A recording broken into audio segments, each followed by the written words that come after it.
Avui hem obtingut un gran èxit polític, perquè la proposta d'Esquerra Republicana que es fes una consulta ciutadana per la transformació de la Diagonal ha estat acollit en tots els ets i uts.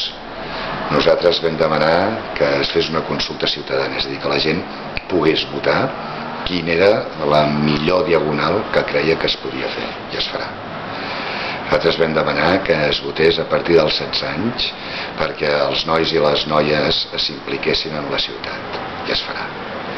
Nosaltres vam demanar que la consulta no es fes només en els llocs on directament es veuen afectats per la transformació de la Diagonal, als barris més propers, sinó a tota la ciutat, perquè és un carrer de ciutat, i es farà.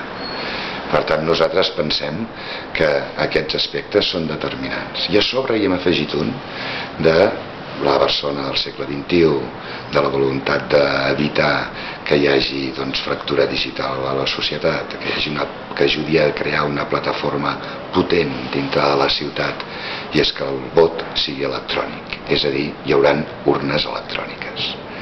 És a dir, estem davant d'un esdeveniment rellevant, de molta participació ciutadana, que acabarà culminant amb una consulta ciutadana, que ajuda a l'aprofundiment democràtic de la ciutat, que ajuda a sentir-se partícips de la construcció de la ciutat, i que estem desenvolupant un projecte que és inèdit.